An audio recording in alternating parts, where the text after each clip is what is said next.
Okay, so today we are talking about the second main topic of course two, which is the California budget process.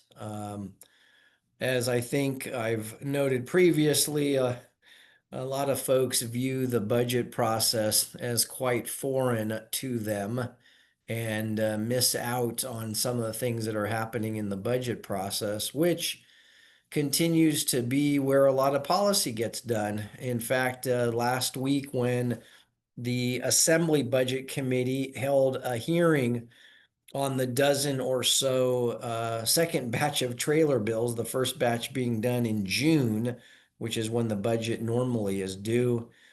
Um, we found that one freshman legislator from Southern California said not once but twice at the hearing how she was very concerned about how much policy was being done in the budget process. And I and some other folks, said, well, wait until, a couple of budgets are under her belt, and she'll be sorely disappointed in terms of how much stuff there is that gets done in the California budget process.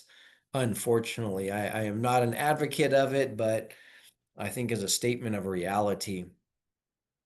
Um, just like the rules, which we'll get into in course four on the legislative process, the budget process, you can find a lot of rules in the same three places as the regular legislative process. In fact, just continuing with my earlier comment, some people have jokingly said, the budget process involves bills just like the regular legislative process. Of course, it's sometimes 1,000 pages and there's hundreds and hundreds of appropriations, but nonetheless, it is a bill that goes through a budget committee, not a policy committee, votes on the floors, and obviously is signed by the governor as well. So they're the three same spots: the Constitution, the government code, and the internal rules of the legislature, particularly in the joint rules of the Assembly and Senate.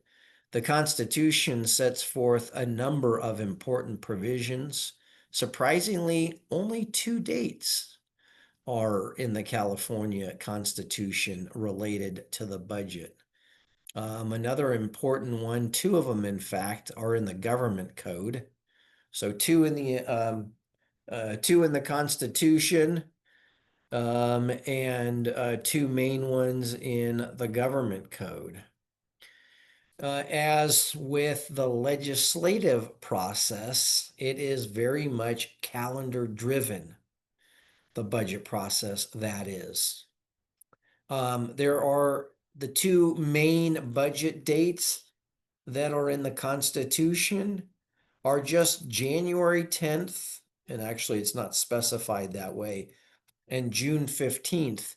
The two other important dates are May 14th and July 1, but they are in the government code, and we'll get to that in a moment. Actually, what it says in terms of January 10th is it says that the governor must introduce the budget by the 10th day of the calendar year. And of course, that means by January the 10th, naturally. So it doesn't technically specify January 10th. It just says by the 10th day of the calendar year. June 15th. So again, that first requirement is the governor introduce a budget, and the Constitution requires the governor to introduce a balanced budget, not just any budget. The second date, and again, the only other date, is June the 15th. And that's the deadline for when the legislature must pass a balanced budget and send it to the governor. A couple of important points. June 15th is passage.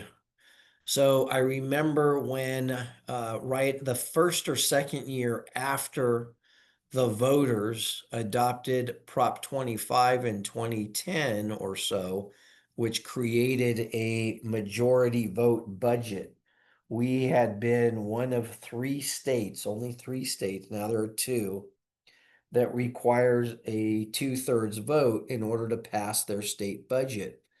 And interest groups, legislators, of course, the press corps, and others complained bitterly that each and every year the legislature had a hard time passing the budget on time. In fact, uh, my kids growing up can tell you that they never had a summer vacation. We only took them in the winter time because the legislature was always here. They never got it done by June 15th. Sometimes we would have a short break. We never got a full month as was anticipated at the start of every year. Um, and sometimes there wasn't one at all. And sometimes the budget kept going even after the legislature had adjourned. So one of the final budgets that led to the initiative on the ballot to change it to majority vote, we went to it was October 3rd or October 4th. It had never been that late, which is completely absurd. And that was the proverbial straw that broke the camel's back and resulted in that ballot measure. Also of interest is the fact that it's again, it's only passage. There was, as I was starting to mention, there was a challenge as to whether or not it meant, for example, Governor Brown in his second tenure, 2.0, I like to say, vetoed the whole budget. That's rare. Almost never does that occur, but Governor Brown did. And a lot of people in the Capitol Press Corps and others started speculating, oh, well, that means that legislators are not going to get paid. No. The Constitution is very clear that they must pass the budget. The governor can sign it or veto it, but they have done their duty. Why is June 15th ever more important now?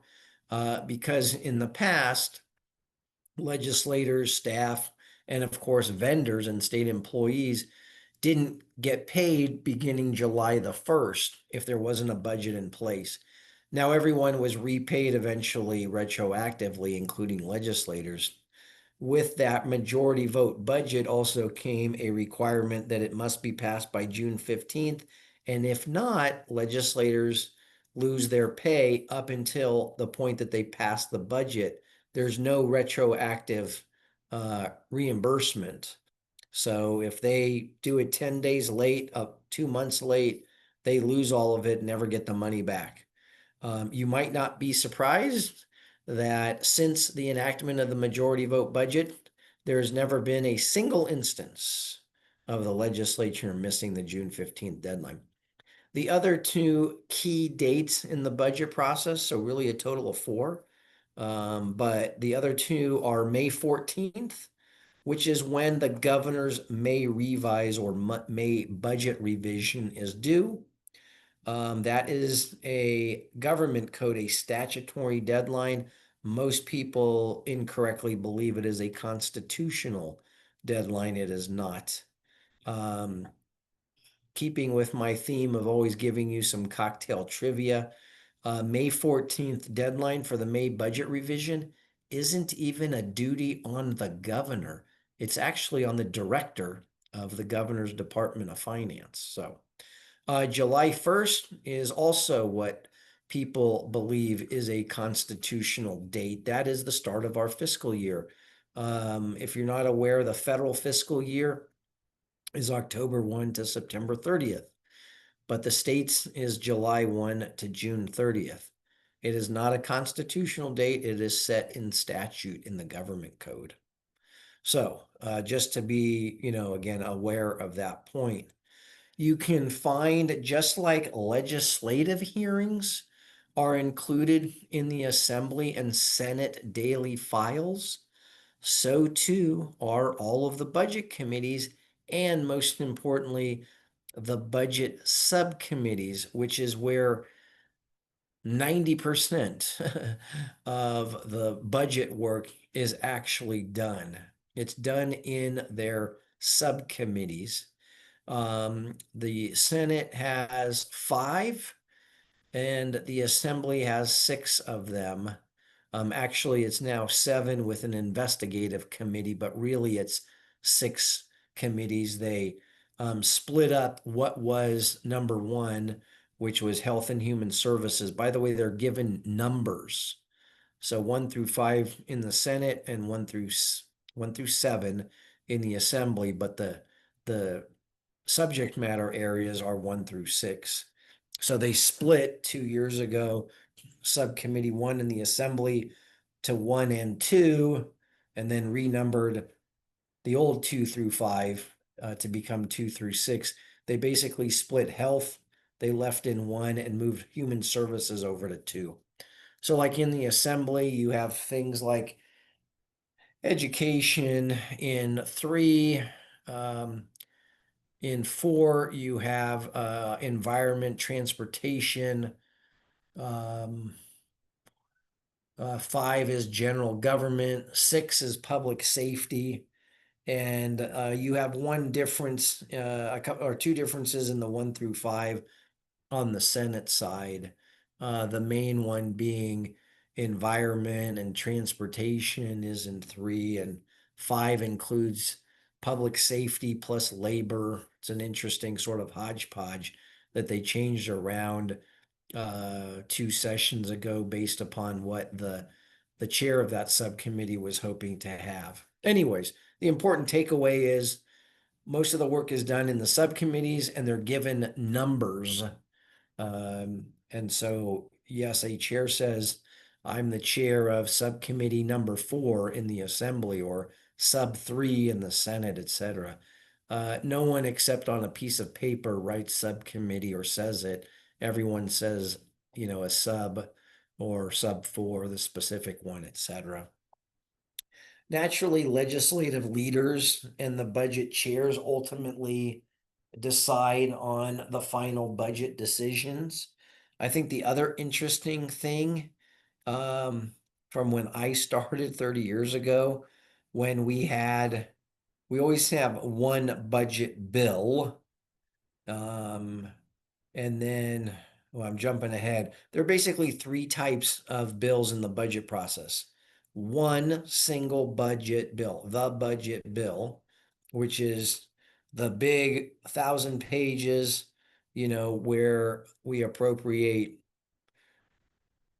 $285 billion plus. Then we have one or more, and I would emphasize the more, Budget Bills Junior, a BBJ or Budget Bill Junior. The plural is Budget Bills Junior, not Budget Bill Juniors. And then the third type is a budget trailer bill, and those are used to make statutory changes to implement the budget. So, for example, if you decide, an example was maybe a half a dozen years ago where they created a child care tax credit.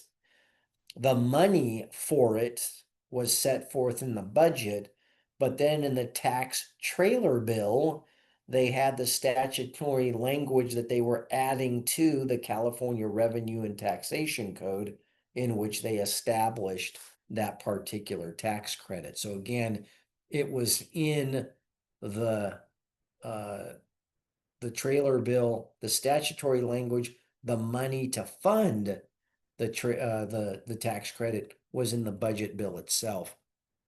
The reason why I said multiple budget bills, junior, multiple trailer bills again. So when I started, there was the one budget bill.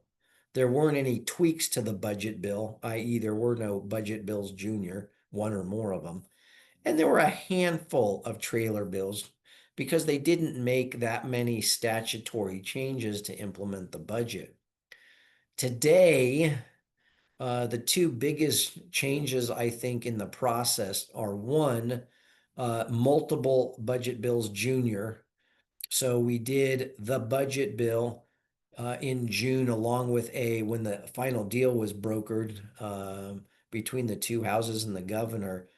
We created a budget bill junior. And then last week, one of the bills that the governor signed just yesterday, along with those dozen or so trailer bills, was SB 105 by the chair of the Senate Budget Committee, Scott Wiener from San Francisco. That was another budget bill junior. And the other thing that happens is that we will have one or more. I think the record was 7 in a fiscal year. So we could have one, two, three more budget bills junior affecting the 25-26 budget that began July 1 and that ends June 30th of 2026. We could keep tweaking it into next year. Again, when I started, one budget bill, that was it until the following June. That number one. Number two, more and more trailer bills. So there was a batch of at least 24 trailer bills in June. And again, signing them yesterday and as part of the budget deal that was struck between the governor and the legislative leaders 2 weeks ago, represented additional trailer bills. And I'm just gonna wait, where's his? Sorry, let me go to news.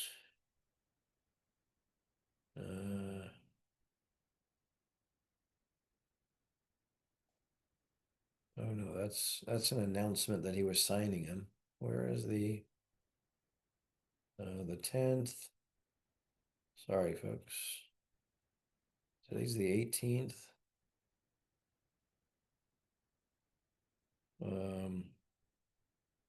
There's the 17th. So I was just trying to look and grab the bills that he had signed yesterday as part of the budget deal, just to see the number of trailer bills, again, about a dozen or so, in a variety of topics, including in transportation, in health and human services, et cetera, et cetera. So this is what happens every single year. We keep doing more and more of these types of budget deals, which include more and more legislation each and every time. So for example, 105 was the budget bill, 146, human services, 151, early childhood education and child care, 153 was transportation, 156, labor, 157, public safety, 159, personal income tax and corporation tax law, 160, background checks. Not sure what that has to do with the budget. MOUs, state employment bargaining units in 161, and the governor signed 162 related to elections. So again, you can see a whole hodgepodge. That was a part of the final budget deal that the legislature passed last week, and the governor signed that bill package yesterday. And so that gives you an idea of these trailer bills. There were lots of other ones, education, higher education, public safety, et cetera, that were done back in June. So going back to the calendar and the timeline, again, just like our general legislative process, the budget process is again calendar driven. So the first is Jan 10. What happens then is by the end of the, first of all, the next day, the two chairs of the Assembly and Senate budget committees introduce the governor's budget. This is a constitutional requirement, not just their good graces. It's required in the Constitution. So Democrat, Republican, when Arnold Schwarzenegger, Pete Wilson were governors, Republican governors in a Democrat-controlled legislature, the Democratic budget chairs of the Assembly and Senate budget committees introduced the governor's budget. Even though it was a Republican budget, even though they disliked aspects of it, maybe would never have voted for it in any form, they still introduced the governor's budget, constitutional requirement. Next comes the LAO's report. So our legislative analyst is the independent advisor to the legislature on the budget. It's equivalent of the CBO or Congressional Budget Office. Similarly, the governor has the Department of Finance, DOF or Finance for short. It's the equivalent of what the president has in OMB, the Office of Management and Budget. Yeah, OMB has some administrative law stuff as well and some additional things under its purview. But for budget purposes, the OMB to the president is like DOF or finance to the governor. The CBO to Congress is like the LAO to the legislature, preparing an independent analysis. And so the first thing that the LAO produces is a summary of the governor's budget with recommendations. So ultimately, the LAO will recommend to the legislature to approve the governor's proposal in the budget, reject it, or some sort of alternative. And they will propose that. And all of that is done in writing and ultimately in the budget subcommittees of the Assembly and the Senate. And generally in late March, after some introductory hearings in late January or early February, the subcommittees start hearing the governor's budget proposals. And those subcommittees, remember, they have subject matters, broad ones, transportation, right, education. And so they will start setting hearings. Some of them meet every week, some of them meet every other week.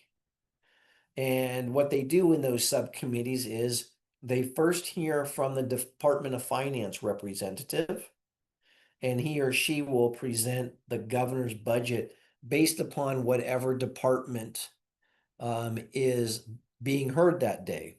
So it might be the Department of Conservation or Department of Toxic Substances Control or the DMV and Caltrans, etc. They all get a hearing. Some of the hearings have multiple departments and boards and commissions. Others might have a single one because there's so much to consider. After the Department of Finance speaks, presenting, of course, the governor's proposal, then legislators will hear from the LAO. And there's an analyst from the Legislative Analyst Office, most of whom have been long time in the budget and long time in those subject matters, just like the DOF or finance staff as well. And they will make recommendations and give their perspective. LAO believes that you should accept this or modify it and then accept it or reject it entirely or reject it in part. And then they will take testimony from members of the public. And that's really one of the few chances for the public to weigh in the budget process.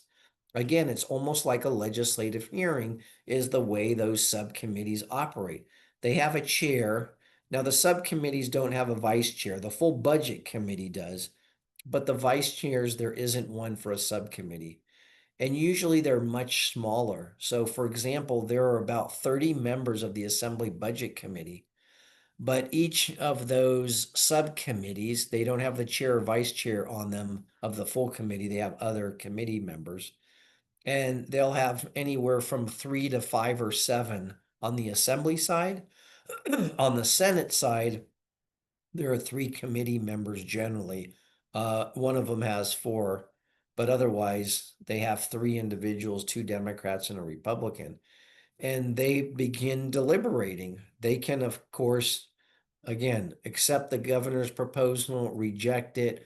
What they usually do in the vast majority, certainly those that have any controversy, where the LAO has recommended something different or interest groups have raised concerns, is they take an action that they call hold open. And that means that that budget item is being held open for further consideration, which they will do after the governor's May budget revision. So this goes on again from mid to end of April, February, all of March, all of April, into early May. And then what we get, of course, is the governor's May budget revision. Now, advocates and interest groups all meet with the budget staff of the two subcommittees. Usually they don't coordinate in any way. So you could literally have, whenever it's scheduled, you could have Caltrans in the assembly in early March and then end of May, Caltrans in the Senate budget subcommittee or vice versa. Sometimes it's within a week or two, but it's not like at the same time. Little calendaring issue. The assembly budget subs meet Monday, Tuesday, and Wednesday. So those six meet over the course of those 3 days. The Senate, all of them meet Thursday after session concludes in the morning, which is usually 9 to 10:30 or 11. And some of them will go all day Thursday, which means, of course, legislators won't go home to their district until late afternoon and sometimes early evening on Thursday, even though most of the other remaining 100 legislators will go home after session ends on Thursday. Um, and if you're involved in more than one budget subcommittee hearing, which happens to some advocates, depending on how involved they are, it can be a royal pain in the rear to have to run back and forth between one or more budget subcommittees that are all meeting at the same time. Note that there are also consultants to the Republican Party. So the minority party also has one single staffer. Some of the budget subs have more than one staffer. For the assembly budget, I forget what the Senate budget number is, but I think it's 7. For the Assembly Budget Committee, there are 10 consultants. Both the Assembly and Senate budget committees have the most consultants by far of any standing committee. There are 32 standing committees in the Assembly and 23 in the Senate. Several have one single consultant. The average is 3, but the Assembly and Senate budget committees have by far the most in comparison to any other committee.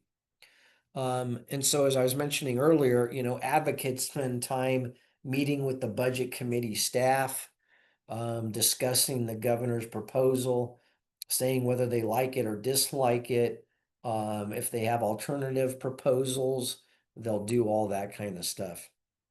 The reason that we have a May revise is because of they are estimating, the governor's Department of Finance is estimating revenues for the fiscal year that begins July 1 in November and early December of the prior year. So it's obviously a more than 6-month guesstimate as to what likely will come in and how much the state will have to spend the following July 1. Our tax returns, like at the federal level, are corporate ones are due March 15th, but the bulk of the money that we get as a state, like at the federal level, is by personal income tax payments, and those are due April 15th. And so the idea behind the May revise, remember it's due May 14th, is that the governor is going to take the January budget based upon tax revenues that have come in by April 15th deadline. The governor is going to make some revisions, hence May revise, May budget revision, the formal title. The governor's going to make some changes to January 10th. Sometimes there's more money that's flowed in, which means there's more money for the governor to propose to spend and the legislature to spend. Frankly, there are also times where revenues come in less than anticipated, and the May revision has to actually revise spending downwards. So it's, it could be good, it could be bad. But this also starts, the May revise also starts the mad rush. Remember, due May 14th, and then the final budget is due June 15th. Now, with the advent a dozen years ago of the 72-hour in print rule, meaning that a bill has to be in its final form, just like a budget bill, a regular policy bill, any bill, has to be in print at least 72 hours before it's voted on.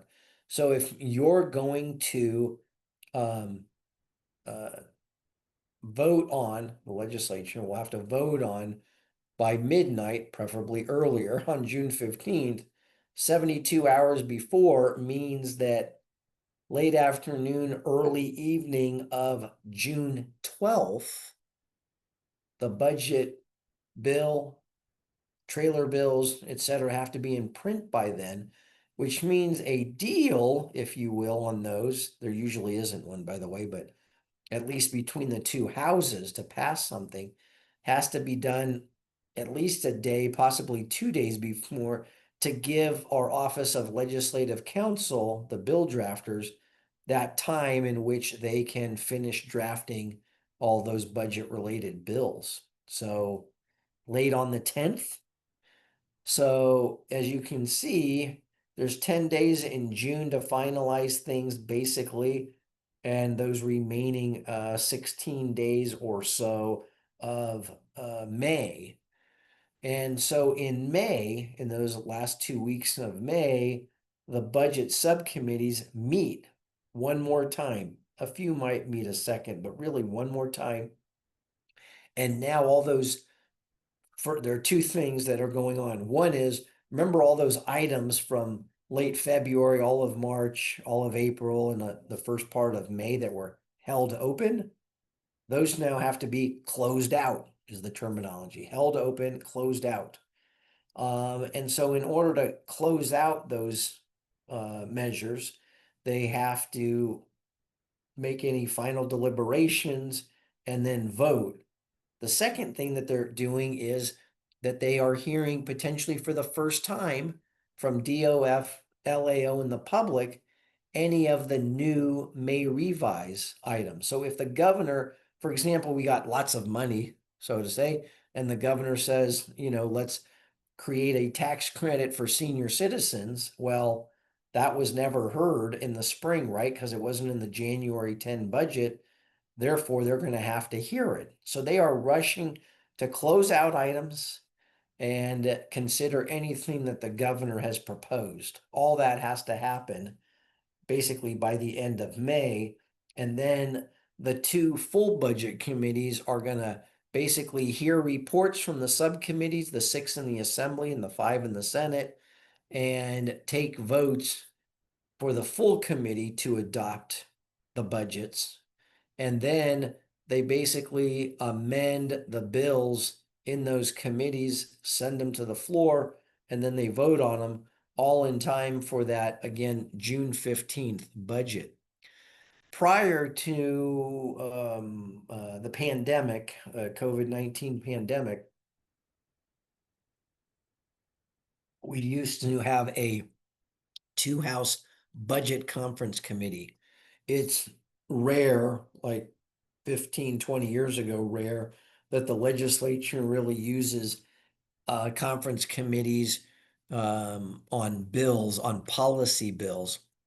But they continued up until COVID um, of conference committees. Frankly, the 72-hour in print rule made it more difficult. That came into place in 2017. The voters had adopted it in 16. So 18, 19 were a struggle, and a lot of people thought, I don't know if we can actually do a conference committee where they would deliberate the differences between the Assembly passed budget and the Senate passed budget.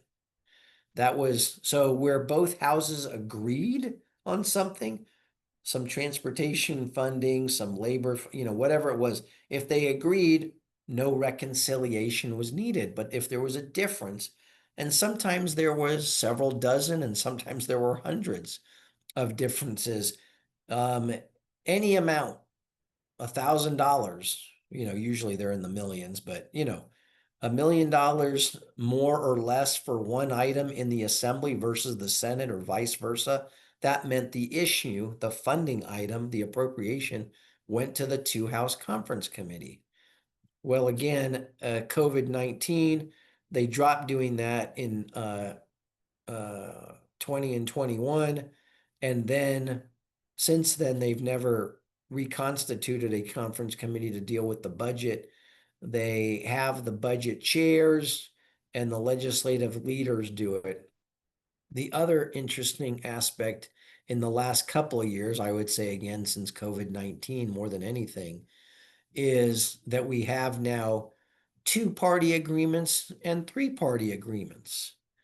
Two parties meaning the Assembly and Senate, i.e. the two houses of the legislature. Three-party agreement meaning the governor. Naturally, in order to have a budget accord, you have to have three parties agree to it. But remember that dastardly June 15th deadline. Legislators won't get paid. They got to pass something. So if they haven't worked out a deal with the governor, they pass a budget that represents a two-party agreement. And what do they do then? They spend the period between June 15th and June 30th, the end of the fiscal year, to try and negotiate whatever changes the governor wants in the two-house agreement to make it a three-house agreement, a three-party, excuse me, a two-party agreement versus a three-party agreement. That is what results in at least one budget bill junior. That budget bill junior makes tweaks to the budget bill that the legislature has already passed. The governor hasn't acted on it yet. He didn't sign it yet. He's not going to sign it until they make changes to it in the budget bill junior. And the governor might want some tweaks to the trailer bills, to one or more trailer bills. That can happen. So then what happens is the legislature passed the budget bill, at least. Sometimes they do some or all the trailer bills, not often. But then what you see is when the three-party agreement comes together, then you see one or more budget bills junior, and you see a whole bunch of trailer bills. And then the governor generally signs them. This summer, he signed them all on June 30th, the deadline. Remember one little point here, excuse me, the budget only, and that June 15th deadline only applies to the budget bill, the one bill. It doesn't apply to a budget bill junior. It doesn't apply to any single trailer bill. So only the budget bill has to be done by June 15th by the legislature. Okay. So those are the discussions again that generally take place. Again, we did away with the conference committee. So what happens if there are differences? The budget chairs, and if worse comes to worse, because they can't work it out, then the Speaker of the Assembly, of course, the leader there, and the leader of the Senate, the President pro tem of the Senate, the two of them get together with their budget chairs, and they try to work out any tweaks so that they have that two-party agreement. It sounds sometimes like, the legislature ganging up on the administration or on the executive branch. Maybe, maybe not, but it more has to do with getting agreement under these tight timelines. And so that's, really what's going on here is we have a finite set of time and we have to have everything done, in that specified time period. I guess hearkening back, the budget, almost right after the budget is done, end of June, beginning of July, by August, the governor's administration, i.e. the executive branch of government, is already working on the next year's budget. So the proposals come from the departments, the boards, the commissions, the folks who are administering programs. Again, whether it's transportation, labor, education, whatever it is, they start pulling together like, what do we want to do? A new program? Do we need more money? Do we need less money? What do we want to do with this program? Their proposals are due in September to the agencies. The agencies in the executive branch, they oversee the departments, the boards, the commissions, um, the bureaus, all those sort of entities. They're under the agencies. The agency secretaries, by the way, are the members of the cabinet. So transportation secretary, labor and workforce development, natural resources, Cal EPA, etc. Those are all appointed by the governor, they're agency secretaries, and they are right before the governor's office.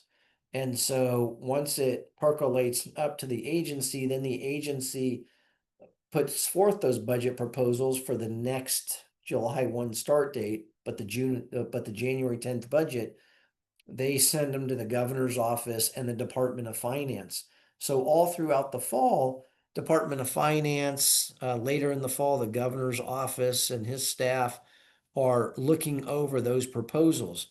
Do we want to create a new program? Do we want to augment this? Do we need to add personnel over here? Reduce personnel, transfer program administration? All those types of discussions all happen by early December so that the governor can finalize decisions. And then basically in late December, the governor's budget goes to the printer and gets finalized. They, put together his talking points and how they're going to spin it to the press, and they usually have a couple of days leading up to the release, maybe some selected early they call them leaks, but early things to different members of the press to highlight maybe a new program being proposed, or we're going to spend a lot more in, for climate change or high-speed rail or whatever it might be. So this is, I mean, literally the folks who are involved in the budget these days are almost 12 months out of the year. It's a very hard and demanding thing. If you go to the Department of Finance website, dof.ca.gov, the budget is there. If you were to print out the budget bill, again, it varies anywhere from like 1,000 to 1,300 pages, and it lists all of the funding items from the legislative branch, the judicial branch, and then all of those agencies and departments, 200 plus of them. Every budget line item is assigned a 10-digit code, and that refers to the department under which the spending occurs, and then the purpose of it and the funding source is all there. We also have, in addition to those numbers, um, what we call budget control language, or BCL, that sometimes the legislature puts into those. And that is the legislature's attempt to limit, for example, or direct how that money is going to be spent. Just like in the US Congress, the purse strings are controlled by the legislature. The governor, you know, has limited ability to change things around once monies are appropriated for a specified purpose. And the legislature, in budget control language, sometimes attempts to be very clear or ensure that the money can only be spent, for example, for this particular specified purpose. And so that's an important note. And again, that's language that's added to the budget bill. So you'll actually see a line item in the budget, and then it'll say like, $100,000 shall be spent for this, or even sometimes a prohibition language.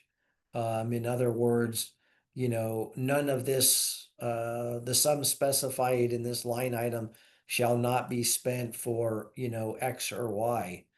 Sometimes they have proscriptive language. And so these are the types of things that are, a part of the budget deal.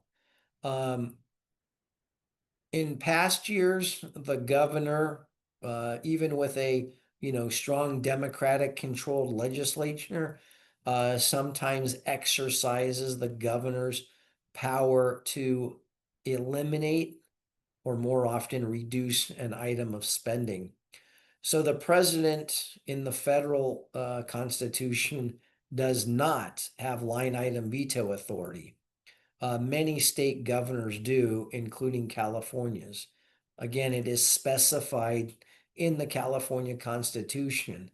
And what it says is that the governor may eliminate or reduce. Of course, it doesn't say increase. So the legislature says, $100,000 to this. If the governor can't negotiate a change, the governor can reduce it or eliminate it, but he can't say, well, I want 150. So I'm going to, line item increase it. Nope. The line item can only reduce or eliminate it. The Constitution also treats a line item veto the exact same way as a vetoed bill, meaning the legislature, by a 2/3 vote in each house, has the power to overturn the governor's line item veto, just like the governor's veto of a bill itself. And so it is considered by the two houses. And if 2/3 vote to overturn the veto, then that particular line item is restored that the governor eliminated or reduced. The last time a bill was vetoed, I'm sorry, that happens every year. The last time a gubernatorial veto was overridden, a bill, was 1979, two bills. That was Governor Jerry Brown in his, as I like to say, his 1.0 version. In terms of a budget line item, the last time that there was a line item veto was 1980, the following year, and that was also Governor Jerry Brown 1.0. So obviously, bill vetoes rarely get overridden, and neither do budget vetoes as well. Some people have argued that because of the fact that a governor has the line item veto authority in California, that a governor has more power than the legislature. Yeah, I don't know. We can debate it quite a bit, whether or not that's accurate or not. But some people believe it to be so, because he kind of has a final say. But of course, just like with a bill and the ability to veto, ultimately the power is with the legislature, because the legislature can override a gubernatorial veto, despite it has not happened in 45 years or so, 46 for a bill and 45 for a line item. So they're sort of comparable in power ultimately, in my estimation, what I viewed. But the governor, and this is a Republican or Democrat governor, have all been very successful in getting their wishes, just because the legislature, again, in 45 years has not done a veto override in the budget. And so the governor ends up being able to dictate, quite a bit as to what happens in the ultimate budget agreement. Let's see, some other things to mention. We have gone over 300 billion, and I think we're at 285 or 290 right now. It's sort of ebbs and flows, but it's roughly, $300 billion, which is absolutely massive. The personal income tax is where we get the bulk of our money. The big three are personal income tax, which is about 55, 60% of the budget revenues. Bank and corporation is the third. Sales taxes are the second largest.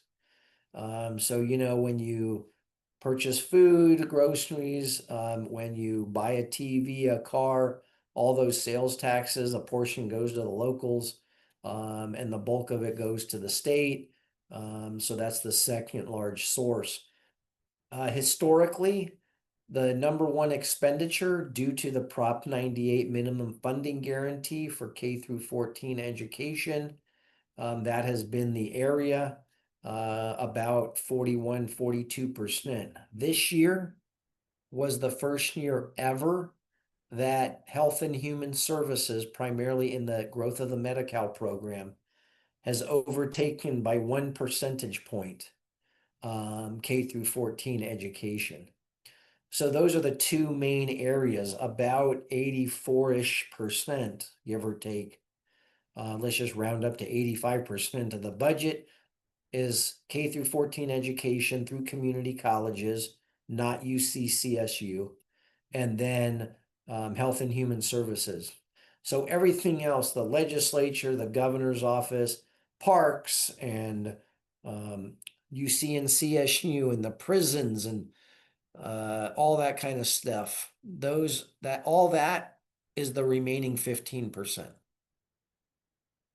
So that's the bulk of where our money comes from.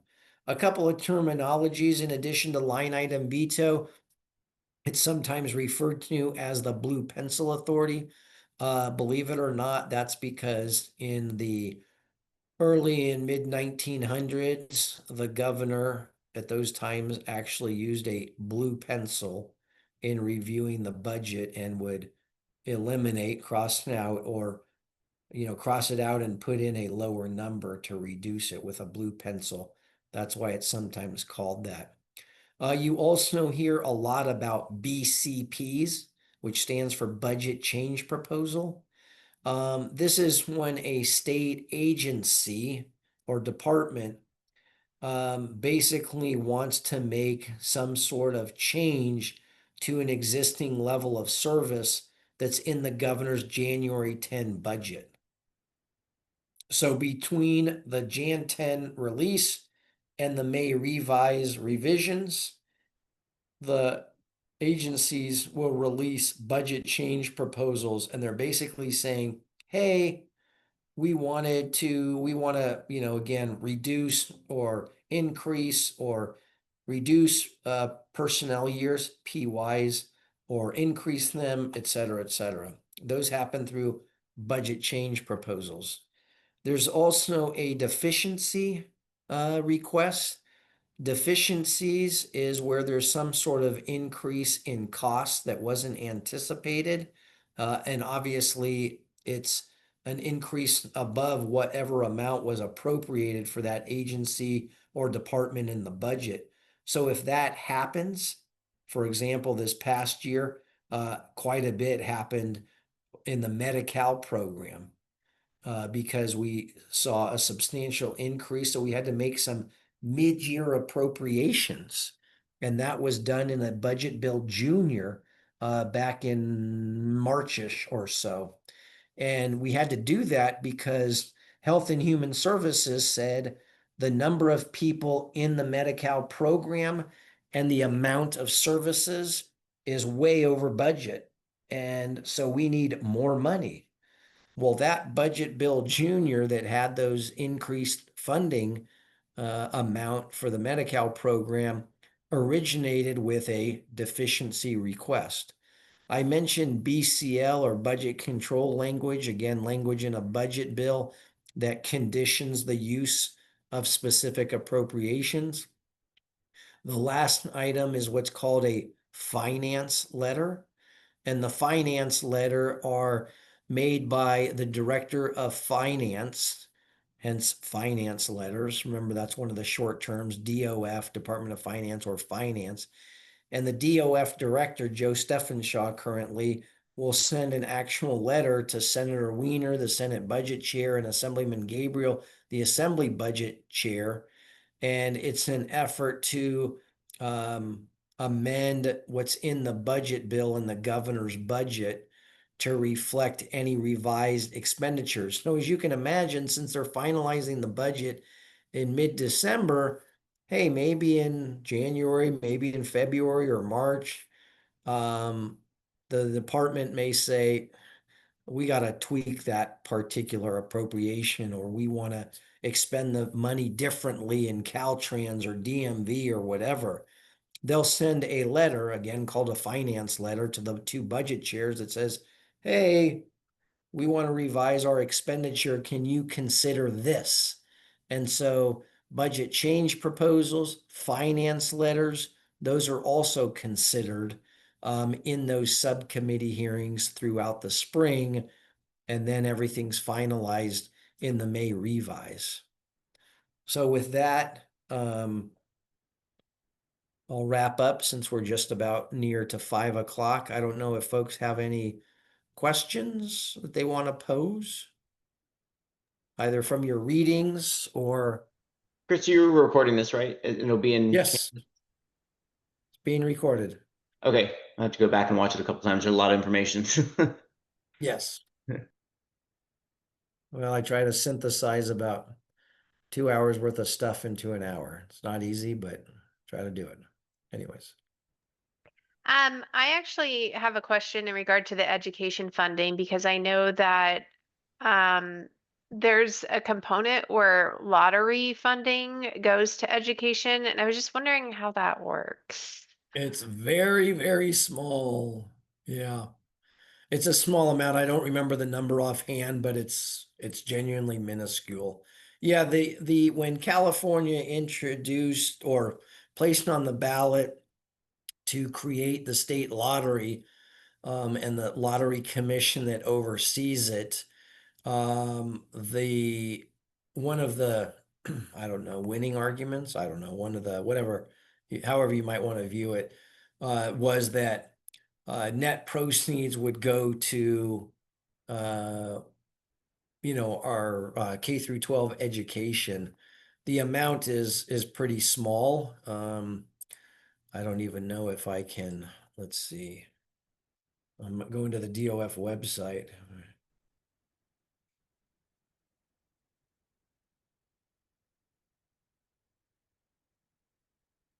I saw it a while ago. It's been a while, but I know.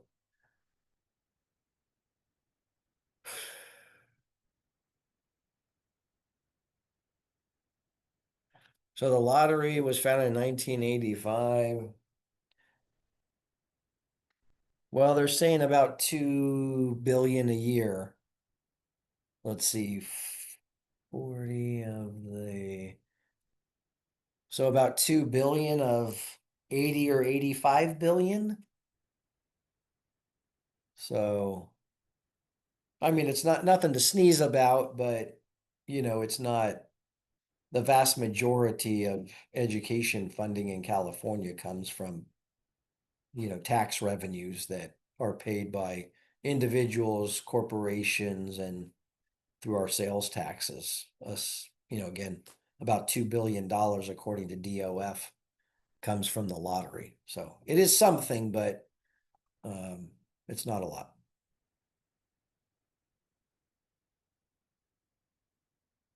Any other questions?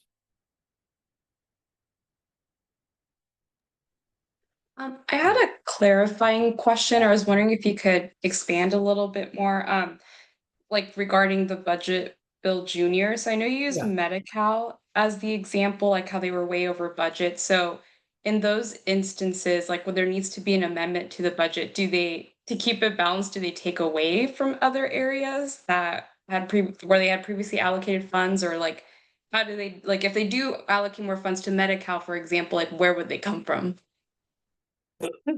Well,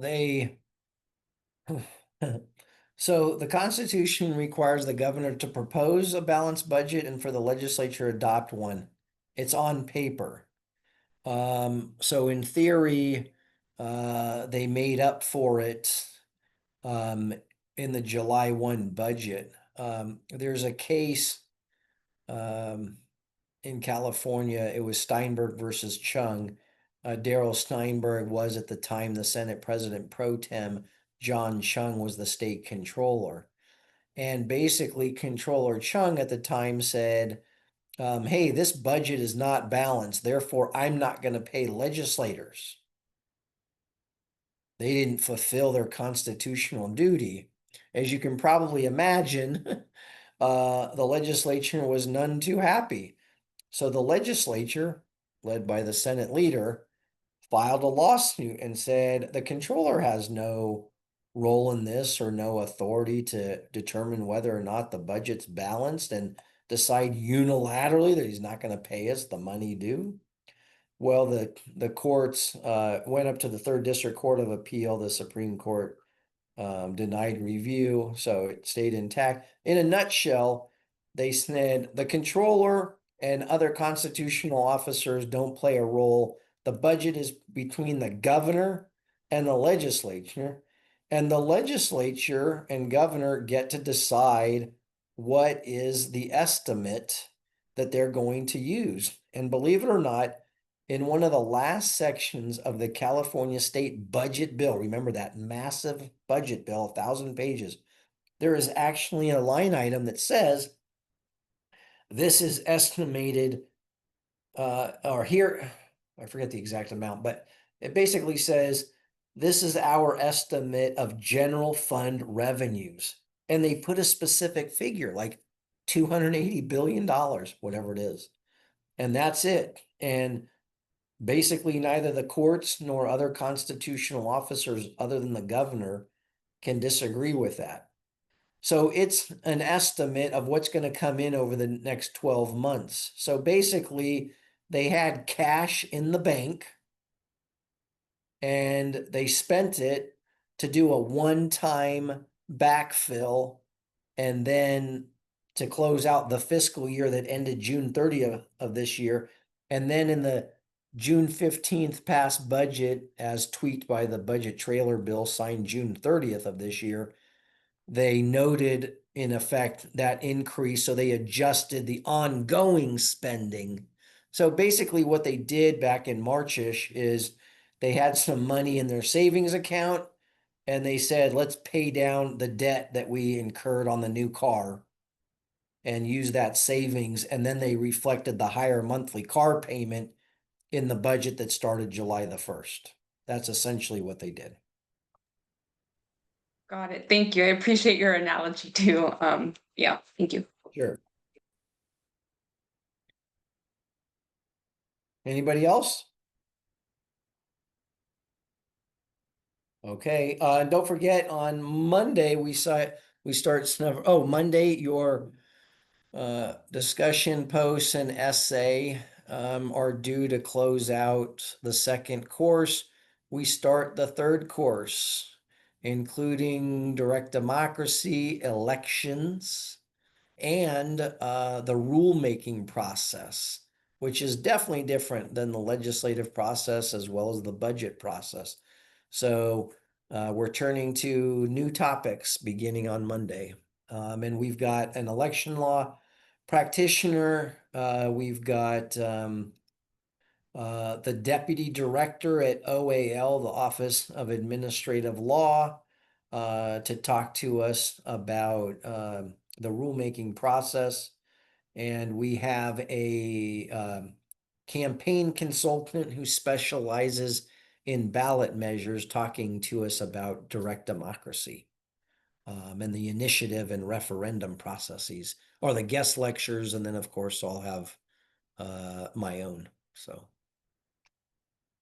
reach out anytime, email or call if you want to chat about any topics or have questions about assignments or anything else. Just let me know. Otherwise, we'll see you all on Zoom soon. Oh, and I opened, last thing, sorry, I did open it. So you should have access to the first module that you start on Monday. It is available. It'll also pop up when the guest lectures and the live lectures are set. Hopefully those are all in there as well. If you notice anything missing, please let me know. Otherwise, Have a good rest of the week and an enjoyable weekend, and we'll chat soon.